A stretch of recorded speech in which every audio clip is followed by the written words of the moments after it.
दोस्तों नमस्कार। आज इस वीडियो के माध्यम से हम लोग 70वीं बीपीएससी की तैयारी कैसे करें इस पे चर्चा करेंगे।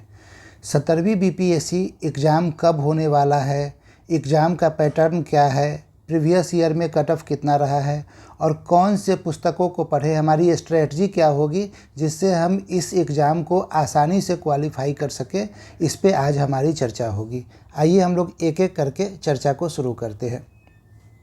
सबसे पहले हमें पता है कि बीपीएससी का कैलेंडर आ चुका है और कैलेंडर में जो डेट दिया गया है उस हिसाब से बीपीएससी का प्री एग्ज़ाम 30 सितंबर को होने वाला है, जबकि मेंस 4 जनवरी 25 से होगा और इंटरव्यू अगस्त महीने में होगा अगले वर्ष। ठीक है, तो एक चीज़ आप लोग ध्यान में रखिएगा, जो लोग भी तैयारी करने के लिए आ रहे हैं बीपीएससी का, साल 2 साल समय तो यहाँ पे देना ही पड़ेगा। ये पूरा प्रोसेस ही कंप्लीट होने में 1 साल से ज़्यादा समय लग जाता है। फॉर्म 15 जुलाई के आसपास आ जाएगा, ठीक है, और 15 जुलाई के बाद आप देखिएगा कि अगले वर्ष 30 अगस्त को फाइनल रिजल्ट आएगा, यदि सब कुछ समय से चलता रहा तो। फिर भी आपने देखा कि लगभग 13 महीने का समय तो लगना ही लगना है। तो ये प्री मेंस और इंटरव्यू हो गया, तो यानी कि एग्ज़ाम पैटर्न जो है बीपीएससी का वो 3 हिस्से में बटा हुआ है। प्री, मेंस और इंटरव्यू।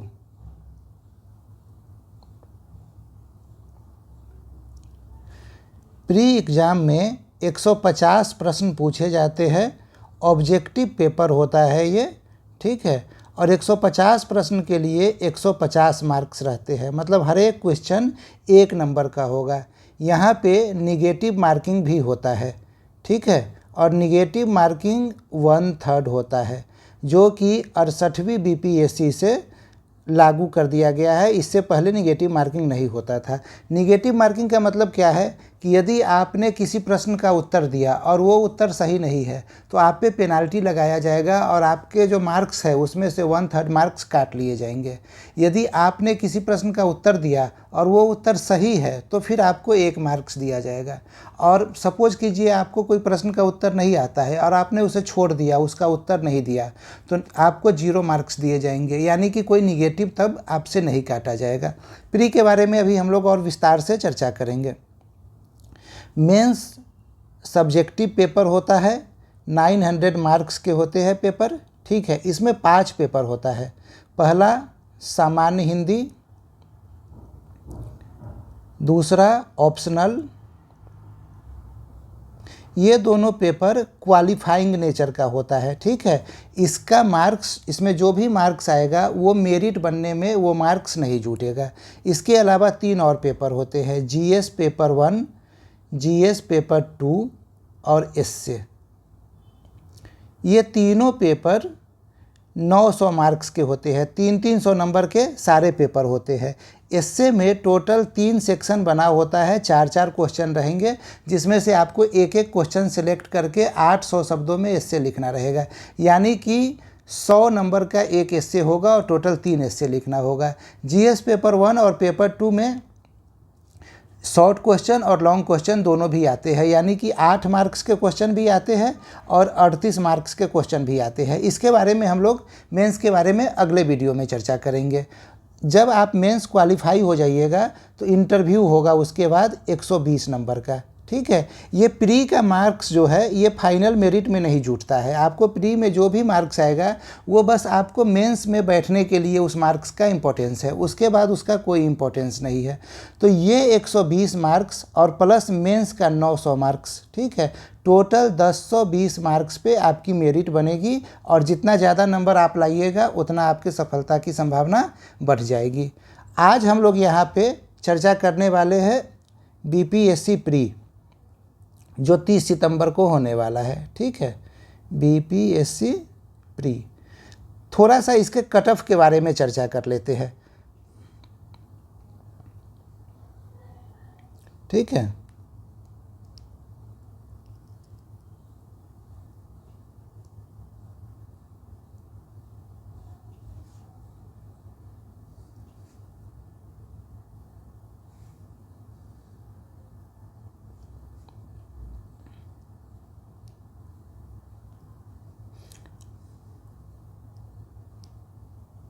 थोड़ा सा बीपीएससी के कट ऑफ के बारे में चर्चा कर लेते हैं हम लोग। देखिए, ये पैटर्न बदलने की शुरुआत सबसे पहले 60 से 62 में हुआ था। ठीक है, 60 से 62 बोलने का तात्पर्य है कि 60, 61 और 62 इसका कंबाइंड एग्ज़ाम बीपीएससी के द्वारा लिया गया था और इसमें जनरल का कटअप 97 गया था। 63 में 96, 64 में 97, 65 में 97, ये एक ऐसे ही चलता रहा। इसके बाद आते हैं 66, यहाँ कटअप बढ़ गया एकाएक 108, 67 यहाँ कटअप बढ़कर 113 हो गया, 68 यहाँ कटअप घटना शुरू होता है 91 और 69 में 91.67। ये कटअप क्यों घट गया? एकाएक 113 से घटकर 91 क्यों आ गया? क्योंकि यहीं से निगेटिव मार्किंग इंट्रोड्यूस हो गया, नंबर 1 बात। और बीपीएससी ने अपने क्वेश्चन का स्टैंडर्ड बढ़ा दिया, नंबर 2 बात। 69th अभी तक बीपीएससी का सबसे टफ पेपर है। यहाँ 91.67 मार्क्स तब आया था जब 3 मार्क्स सबको ग्रेस दिया गया था। ठीक है, नहीं तो देखा जाए तो ये 88.67 ही मार्क्स आया हुआ था, इसी पे मेरिट बन गई थी। और ये जनरल का कटअप मैंने बताया है। आप लोग यदि किसी कैटेगरी से आते हैं फिर भी आप लोग ये सोचकर ही तैयारी कीजिए कि जनरल के से compete करना है और जनरल के कटअप से ज़्यादा कटअप हम लाएंगे तो फिर हमारा सिलेक्शन हो पाएगा। बिहार में महिलाओं को 35% का रिजर्वेशन दिया जाता है, जिसका फ़ायदा प्रीलिम्स में उन्हें बहुत ज़्यादा हो जाता है और प्रीलिम्स में उनका कटअप 6 से 7 मार्क्स कम रहता है पुरुषों की अपेक्षा।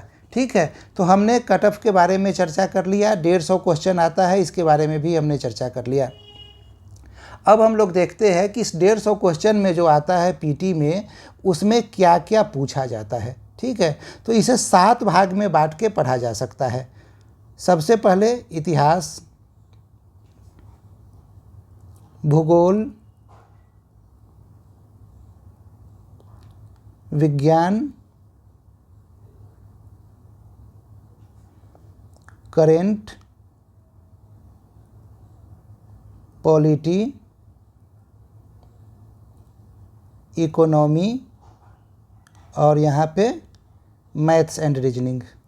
ठीक है, इसमें हम क्या पढ़े क्या न पढ़े, उससे पहले बीपीएससी में ऑलमोस्ट डिफाइंड है कि किस पोर्शन से कितने प्रश्न आएंगे। तो इतिहास से 35 प्रश्न, भूगोल से 20 प्रश्न, विज्ञान से 30 प्रश्न, करेंट अफेयर से 30 प्रश्न, पॉलिटी से 12 से 13, इकोनॉमी से 12 से 13 और मैथ रीजनिंग से 10। आप देखिएगा कि हो गया 150 क्वेश्चन।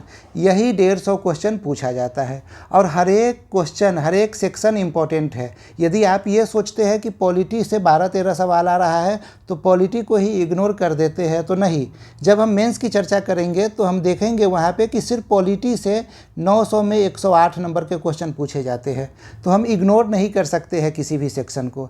लेकिन यहाँ पे किस तरह से पढ़े, इसके लिए थोड़ा सा हम इसे और तोड़ के देखते हैं। तो जैसे इतिहास में वर्ल्ड हिस्ट्री से, विश्व के इतिहास से कोई भी सवाल नहीं पूछा जाता है। सबसे ज़्यादा जो सवाल पूछा जाएगा वो मॉडर्न हिस्ट्री से पूछा जाएगा। अब यहाँ पे एक प्रश्न और उठता है कि सर आपने बिहार स्पेशल के बारे में तो बताया नहीं। बिहार स्पेशल मैंने यहीं इंक्लूड कर दिया है, मतलब इतिहास के जो सवाल आएंगे उसमें modern history, ancient history, medieval history और बिहार का हिस्ट्री सबसे मिलाकर सवाल पूछा जाएगा। तो मॉडर्न हिस्ट्री से इस 35 में से लगभग 25 प्रश्न पूछे जाएंगे। ठीक है, तो आप देखिएगा कि सिर्फ एक मॉडर्न हिस्ट्री और इसमें बिहार का भी मॉडर्न हिस्ट्री इंक्लूड है, उससे 25 सवाल पूछा जा रहा है। यानी कि ये बेहद इम्पोर्टेंट टॉपिक है। इसके लिए हम लोग क्या क्या करें, कैसे इसकी तैयारी करें, कैसे पढ़ें, तो कुछ पुस्तकों का नाम बताता हूँ। आधुनिक भारत का इतिहास,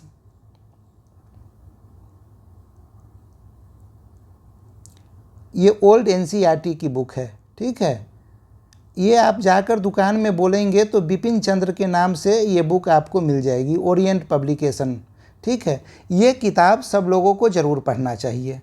इसके अलावा हर एक सेक्शन के लिए, यदि आप पीसीएस की तैयारी कर रहे हैं या बीपीएससी टीचर्स की तैयारी कर रहे हैं, बिहार दरोगा की तैयारी कर रहे हैं, बिहार में कोई भी एग्ज़ाम है, आप यदि उसकी तैयारी कर रहे हैं तो आपको निश्चित रूप से लुसेंट तो पढ़ना ही चाहिए। लुसेंट के अलावा एक घटना चक्र की बुक आती है जो प्रीवियस ईयर क्वेश्चन का संकलन है, ठीक है। ये अलग अलग इतिहास, भूगोल, पॉलिटी, इकोनॉमिक सब के लिए आती है। तो ये इतिहास वाला बुक आप ले लीजिए घटना चक्र का, और आप इतने चीज़ों को ही पढ़िए। इसके अतिरिक्त यदि आपके पास समय बचता है तो मेरे यूट्यूब चैनल पे इतिहास का, मॉडर्न हिस्ट्री का पूरा वीडियो पड़ा हुआ है, आप उस वीडियो को सुन जाएं और नोट्स बना लें। ये जितने भी बुक्स मैंने बताए हैं उन सारे बुक्स को मिलाकर तब वो वीडियो बनाया गया है। उससे निश्चित रूप से आप लोगों को फ़ायदा हो जाएगा। नहीं तो खुद से ये तीनों बुक पढ़िए, इससे आपके सवाल आ जाएंगे। अब एंशिएंट और मेडाइवल की बात होगी तो एंशिएंट और मेडाइवल के लिए अलग से कोई बुक नहीं पढ़ना है, सिर्फ लूसेंट और घटना चक्र पढ़िए, क्योंकि ये दोनों मिलाकर अधिकतम 10 सवाल आएगा। तो 10 सवाल आपका लूसेंट और घटना चक्र से ही 10 में से लगभग 8 प्रश्न फंस जाएंगे, ठीक है। तो इससे आपने देख लिया कि इतिहास के 35 प्रश्नों की तैयारी कैसे करनी है, ठीक है। अब हम आ जाते हैं भूगोल पे। भूगोल में 3 सेक्शन है, फिजिकल, वर्ल्ड और इंडियन ज्योग्राफी। फिजिकल के लिए सिर्फ एनसीईआरटी पढ़ना है, क्लास 11th, बस एक किताब पढ़िए। फिजिकल से आजकल बीपीएससी में 4-5 प्रश्न पूछे जाने लगे हैं, सिर्फ एनसीईआरटी पढ़िए, उससे हो जाएगा। वर्ल्ड के लिए सिर्फ लूसेंट पढ़िए, उससे हो जाएगा। इंडियन ज्योग्राफी के लिए सिर्फ एक बुक, अरविंद कुमार के द्वारा लिखी गई एक पुस्तक है, भारत का भूगोल। इससे बेहतर भारत के भूगोल की कोई पुस्तक है ही नहीं, ठीक है। तो आप इस पुस्तक को ज़रूर पढ़िए, पेरियार पब्लिकेशन के द्वारा ये प्रकाशित होती है, ठीक है, पेरियार पब्लिकेशन। बस इस 3 किताबों को आप पढ़ लीजिए, और जब पढ़ा हुआ हो जाए तो घटना चक्र से प्रीवियस ईयर क्वेश्चन लगा लीजिए। प्रीवियस ईयर क्वेश्चन ज़रूर लगाते रहिए, ताकि आपको ये अंदाज़ा मिले कि आप जो पढ़ रहे हैं वो सही डायरेक्शन में पढ़ रहे हैं या नहीं पढ़ रहे हैं। तो आपकी चीज़ें क्लियर हो जाएगी इससे। आगे बढ़ते हैं विज्ञान। विज्ञान से 30 प्रश्न पूछे जाएंगे, लेकिन इस 30 प्रश्न में अलग अलग बांट के देखा जाए कि आपका बैकग्राउंड क्या है। यदि आप आर्ट्स बैकग्राउंड के हैं, ठीक है, चीज़ें विज्ञान में कम समझ में आ रही है, तो आप घटना चक्र PYQ को रट जाइए, बिल्कुल एकदम रट जाइए, पेज नंबर सहित रट जाइए, आपके सवाल फंस जाएंगे। ये जब रटा हुआ हो जाए तो फिर लूसेंट का साइंस वाला पोर्शन पढ़ लीजिए, ठीक है। यदि आपको साइंस समझ में आ रहा है, ठीक है, तो फिर आप इसके साथ साथ NCERT भी पढ़िए। क्लास 6 to 10, 11th 12th के चक्कर में मत पढ़िएगा। 1-2 सवाल निश्चित रूप से सही हो जाएगा ज़्यादा, लेकिन टाइम बहुत ही ज़्यादा लग जाएगा 11th 12th पढ़ने में, तो इसीलिए उसको पढ़ने से बचिएगा। तो यही है साइंस के लिए स्ट्रेटजी। और अभी आपके एग्ज़ाम में 135 दिन का समय है, ठीक है। तो मैं जो चीज़ें बता रहा हूँ वो रेलिवेंट है, वो आप 135 दिनों में ज़रूर पढ़ सकते हैं। Current affair.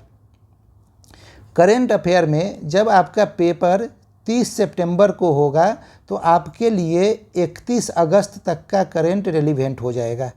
एक जिस तरह का देखा गया है प्रीवियस ईयर के क्वेश्चन को, तो पिछले 4 महीने का जो प्रश्न है ना, वो सबसे ज़्यादा इम्पोर्टेंट होता है। मतलब ये 30 सवाल जो पूछा जाएगा, उस 30 सवाल में से 22-23 सवाल इसी 4 महीने से पूछा जाएगा, ठीक है। जून, जुलाई, अगस्त, और ये मई महीना जो चल रहा है, मई, जून, जुलाई, अगस्त। तो इस 4 महीने के लिए आपको क्या क्या करना है, ठीक है। आपको डेली न्यूज़पेपर पढ़ना है, कितना भी बोरिंग है। यदि जो लोग न्यूज़पेपर पढ़ रहे हैं उनका मैं लिख के दावे के साथ कह सकता हूं कि करंट में 2 से 3 सवाल ज़्यादा सही हो जाएगा। और 2-3 सवाल कितना इम्पोर्टेंट होता है, ये जब आप एग्ज़ाम दीजिएगा तो आपको समझ में आ जाएगा। पीटी में अब लोग 0.33 नंबर से भी फेल होते हैं, ठीक है। न्यूज़पेपर पढ़ना है तो न्यूज़पेपर कौन पढ़िएगा? यदि इंग्लिश मीडियम के हैं तब तो नो डाउट कुछ दिमाग ही नहीं लगाइए, द हिंदू पढ़िए, मेंस में भी काम आएगा। हिंदी मीडियम के हैं तो पढ़ना है दैनिक जागरण, पर दैनिक जागरण में राष्ट्रीय संस्करण पढ़ना है, कोई भी दैनिक जागरण में अपना लोकल संस्करण आपको नहीं पढ़ना है, ठीक है। राष्ट्रीय संस्करण यदि आपके यहाँ आपके शहर में उपलब्ध नहीं है तो आप ऑनलाइन इसे पढ़ सकते हैं सब्सक्रिप्शन लेके। लेकिन आप इस किताब को, इस पेपर को ज़रूर पढ़िए। इस पेपर को पढ़ने से आपके मार्क्स प्रीलिम्स में बढ़ जाएंगे, ठीक है। जब पेपर का टाइम नज़दीक आएगा तो बहुत सारे करंट अफेयर्स के मैगजीन आ जाते हैं, जैसे एडुटेरिया, घटनासार, घटना चक्र। इसमें से कोई एक पुस्तक ले लीजिएगा, अंतिम समय में 1 महीना में रट्टा मार लीजिएगा, ठीक है। तो 30 में से 15, 16, 17 सवाल तो यहीं से फंस जाएगा, 15, 16 तो ज़रूर ही फंस जाएगा। यदि हमसे पूछा जाए तो मैं घटनासार को सबसे ज़्यादा रिकमेंड करता हूँ, ठीक है। और ये पेपर जो है वो आपके क्वेश्चन को सही करवा देगा 30 में 25, 26, 27 तक। और जहाँ 25, 26 सवाल सही हो गया, इतिहास में तो ऑटोमेटिक सही होना ही होना है, वैसे ही आपके सिलेक्शन की संभावना बहुत ज़्यादा बढ़ जाएगी, ठीक है। तो ये करेंट अफेयर के लिए न्यूज़पेपर पढ़ना आज से ही शुरू कर दीजिए। बिल्कुल ये सोचिए भी मत कि कल से पढ़ना है, आज का आज ही शुरू कीजिए और इसका फ़ायदा आपको दिख जाएगा। अब आते हैं पॉलिटी। पॉलिटी के लिए बस एक किताब का नाम है एम लक्ष्मीकांत। ये इतनी मोटी बुक क्यों? क्योंकि पीटी पास करना तो है नहीं, पीटी के बाद मेंस भी पास करना है, ठीक है। और मेंस में यहाँ पे आपको 108 नंबर के प्रश्न पूछे जाएंगे और आपको 108 में ठीक ठाक नंबर लाना पड़ेगा। यदि आप अच्छे से लिखिएगा तो 65 तक नंबर आपको मिल सकता है, 70 तक नंबर मिल सकता है, ठीक है। तो आप एम लक्ष्मीकांत उठाइए और उसे पढ़ना शुरू कीजिए। अब एम लक्ष्मीकांत में आप क्या क्या पढ़िएगा? अभी प्रीलिम्स की बात हो रही है तो संवैधानिक विकास पढ़ लीजिए। संवैधानिक विकास के बाद प्रस्तावना पढ़िए, ठीक है। प्रस्तावना के बाद मूल अधिकार, डीपीएसपी, मूल कर्तव्य, नागरिकता छोड़ भी सकते हैं, पढ़ लीजिएगा तो अच्छी बात है। अब सबसे इम्पोर्टेंट संसद चैप्टर को बहुत ही डिटेल से पढ़िए। फिर राष्ट्रपति पढ़िए, उपराष्ट्रपति पढ़िए, राज्यपाल पढ़िए, ठीक है। इसके बाद अब पढ़ने का तरीका ये भी हो सकता है कि जैसे ही आपने राष्ट्रपति पढ़ा वैसे ही आप उसके बाद राज्यपाल पढ़ लीजिए। जैसे ही आपने संसद पढ़ा उसके बाद आप राज्य विधानमंडल पढ़ लीजिए। जैसे ही आपने सुप्रीम कोर्ट पढ़ा उसके बाद आप हाई कोर्ट पढ़ लीजिए। तो एक तारतम्यता बन जाएगा पढ़ने में, ठीक है। ऐसे ही पंचायती राज व्यवस्था को पढ़ लीजिए, संवैधानिक निकाय को पढ़िए। कम से कम जितनी बातें अभी मैंने कही है इतनी बातों को नोट करके ज़रूर पढ़ लीजिए, तो इससे आपका काम हो जाएगा, ठीक है। अब आते हैं इकोनॉमिक्स पे। इकोनॉमिक्स में 69th में पेपर में कुछ नए सवाल बने हैं। उससे पहले जो भी सवाल आते थे वो लूसेंट से आ जाते थे, पर 69th ने बताया है कि अब कुछ नए चीज़ों को पढ़ना ज़रूरी हो गया है। नए चीज़ में क्या क्या पढ़ना है? मॉनेटरी पॉलिसी, फिस्कल पॉलिसी और बैलेंस ऑफ पेमेंट। ये 3 टॉपिक सिर्फ नया ऐड करना है। इसके अलावा लूसेंट पढ़ना है, बजट पढ़ना है, इंडिया का भी और बिहार का भी, ठीक है। इससे आपका काम हो जाएगा। और ये बजट के जो डेटा है वो डेटा आपके मेंस के आंसर राइटिंग में भी बहुत काम आएगा। अब आते हैं मैथ्स एंड रीजनिंग पे। मैथ्स एंड रीजनिंग में ये 10 सवाल आर्ट्स बैकग्राउंड वालों के लिए बहुत ही समस्या का कारण बनता है, ठीक है। और 10 में साइंस वाले 10 में 10 ले आते हैं, उनके लिए पेपर आसान हो जाता है। आर्ट्स वालों के लिए पेपर टफ हो जाता है। क्या करना चाहिए? करना ये चाहिए कि यूपीएससी में 2011 में सीसेट इंट्रोड्यूस हुआ था, ठीक है। इस सीसेट में 2011 से लेके 2023, 24 ले लीजिए, क्योंकि 24 का एग्ज़ाम भी 16 जून को हो ही जाएगा। 24 तक मैथ्स और रीजनिंग से जितने भी प्रश्न पूछे गए हैं उन सारे प्रश्नों का प्रैक्टिस कीजिए, नंबर 1 बात। इसके अलावा बीपीएससी में जो भी पीवाईक्यू दिया गया है आज तक, ठीक है, उन पीवाईक्यू का प्रैक्टिस कीजिए। जो आर्ट्स बैकग्राउंड वाले हैं वो बस इतना ही कीजिए, आप मैथ्स में इतना कर लीजिएगा तो 5, 6, 7 सवाल बनाने की स्थिति में आ जाइएगा। और 6, 7 सवाल बन जाएगा तो आप ज़्यादा पीछे नहीं रहिएगा। साइंस बैकग्राउंड वालों के लिए कुछ कहने की बात ही नहीं है। साइंस बैकग्राउंड वाले चीज़ों को अच्छे से पहले से जानते हैं और वो खुद ही मैथ्स रीजनिंग का सवाल ईजिली बना लेते हैं। उन्हें मैथ्स रीजनिंग के सवाल में ज़्यादा समस्या नहीं आती है। तो ये 150 नंबर का स्ट्रेटजी है, ये बुक लिस्ट है। यदि आप इस बुक लिस्ट को फॉलो करते हैं अच्छे से तो निश्चित रूप से आप पेपर में 100 प्रश्न सही करने की स्थिति में रहिएगा। और 100 प्रश्न सही रहेगा तो कुछ इफ बट करने की ज़रूरत ही नहीं रहेगी। 90 दिन समय रहेगा, 90 दिन में आप मेंस दीजिएगा। ठीक है, अभी भी जब भी टाइम मिले आपको, आप मेंस के लिए कुछ भी नहीं हो रहा है तो PYQ को देखते रहिए। मेंस में PYQ में कैसे प्रश्न पूछे जा रहे हैं। ठीक है, PYQ कहने का मतलब होता है प्रीवियस ईयर क्वेश्चंस। तो प्रीवियस ईयर क्वेश्चंस को देखते रहिए। प्रीवियस ईयर क्वेश्चन देख के आपको एक अंदाज़ा लग जाएगा। फिर आप 2-4 सवाल का नोट्स बना के रखिए, टॉपिक सेलेक्ट करके रखिए, और जब पेपर जैसे ही समाप्त होगा आप रट्टा मारिए, कहीं पे मेंस आंसर राइटिंग में प्रैक्टिस कर लीजिए 1000, 2000, 5000 रुपया खर्च करके, और फिर आराम से मेंस दीजिए। निश्चित रूप से आपका सिलेक्शन हो ही जाएगा। उम्मीद करता हूँ ये स्ट्रेटजी वीडियो आप लोगों को समझ में आया होगा। इससे आप लोग ज़रूर लाभान्वित होंगे। BPSC को लेकर हम लोग YouTube पे आ रहे हैं, जहां मॉडर्न हिस्ट्री का क्लास ऑलरेडी चालू है। आगे की कक्षाएं भी चालू रहेगी और परीक्षा से पहले पूरा सिलेबस कंप्लीट करवा दिया जाएगा। आप वीडियो देखें, इसके लिए धन्यवाद।